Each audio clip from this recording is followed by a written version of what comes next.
In this video, I'll show you how I turned an empty 5-gallon tank into a beautiful underwater world for my vibrant betta, mystery snails, and ghost shrimp. From placing the hardscape to adding the perfect plants, I'll show you every step. Anyone can do this, so let's get started. Here is the tank that I'm going to use. I'm going to scape this. It's a 5-gallon aquarium, and I'm going to put the dimensions down here at the screen at the bottom. I cleaned it out really good, and this is what I'm going to be using to house my newly acquired rescue betta. So we're going to get started with this, but first of all, I'm going to put in a substrate, and I'm going to use my favorite substrate of all time. It is the Fluval Strata substrate. It's really great for bettas. It helps keep the water parameters right where you need them. It lowers the pH just slightly, exactly how bettas like it. It's also great for shrimp, and it helps your plants, the rooted plants, grow extremely well. I'll link this down in the description below. I highly recommend it. So this is what I'm going to use. I'm going to start pouring it in, and I'm going to pour most of it to the back because you want the substrate a little bit deeper in the back. It gives a better sense of depth. And the plants I'm going to put back there are going to be the rooted ones. And ooh, this is really dusty. So I would suggest you rinse it first. I'm going to be capping mine with sand, so I'm not too worried about it.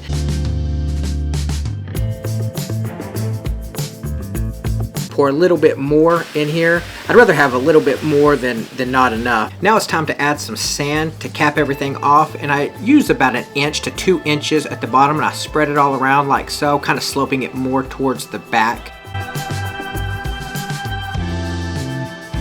Now it's time to add the hardscape. I found this piece of driftwood at the river. Look at all the character it has. These holes and little branches off of it. It's really neat. So I'm going to place it in the aquarium, kind of like so. I'll put it on a rock, and I'll show you how I attach it with this super glue and tissue method. I wad up a little piece of tissue, and I put some super glue on it like this, and then I stick that in between the contact point, which here is a rock. So I kind of get it in there and push it in a little bit, and then I'm going to add a little bit more super glue just to make sure it's making good contact all the way around, and then I hit it with a little squirt of water like so.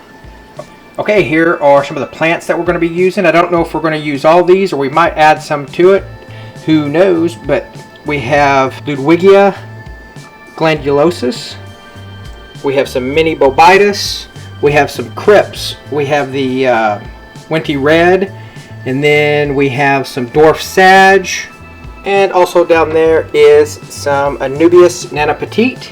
And so that's what we're going to start with, is this Anubias, and you do not need to plant this in the soil. You need to put it on a piece of driftwood, or like I'm going to do, super glue it to this rock. So I just set the roots there on the rock, the rhizome, add a little bit of super glue right here, just like so, and then I just hold it for a few seconds.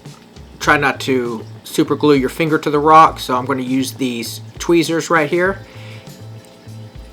Just kind of hold it, and it'll cure really quick. And another trick that I use, and I'll show you here in just a second, I take a little spray bottle like this and I spritz it with some water. It makes the super glue dry a lot faster. And if you're wondering, this is the super glue that I use. It's the Gorilla Glue, and it is perfectly safe for fish and shrimp and plants once it's dried. So this is the one I use. I'll link it in the description below. So this next plant is really stunning. It's the Ludwigia glandulosa. Hard for me to kind of say, but anyways, it's this awesome red plant. And the only downside, I'm gonna try to kind of get this out of this little ring here.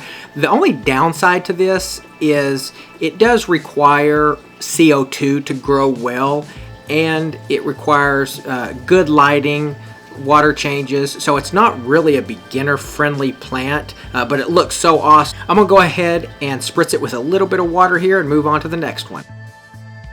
Okay, so next I'm going to put in this Amazon sword plant.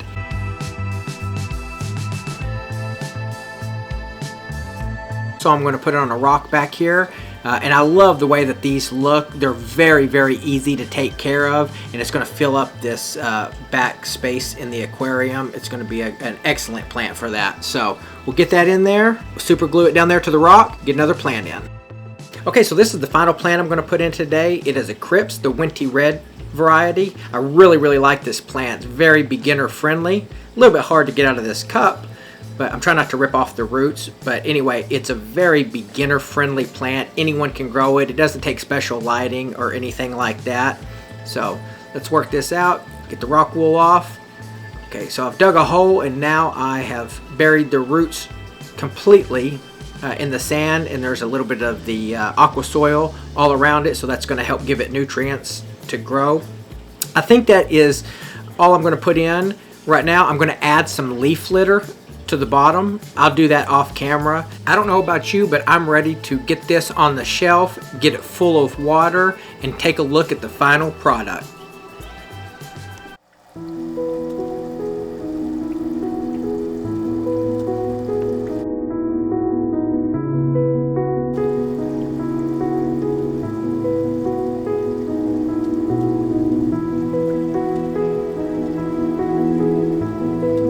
I really like how this scape turned out. The Betta has plenty of room to swim and explore, and the snails and shrimp are doing their job, keeping the tank extra clean. I'm excited to see how this tank looks all grown in. I've attached my DIY CO2 system to give it a little boost. I'll give an update on this tank in the future. Here's the Betta scape I did a month ago. You can watch the video I did of that scape by clicking the link on the screen. These two tanks are sitting side by side on the same rack, and I absolutely love looking at them. Let me know in the comments which one you like the best. Please do me a huge favor and like and subscribe. And like always, thanks for watching, and I'll see you guys in the next video.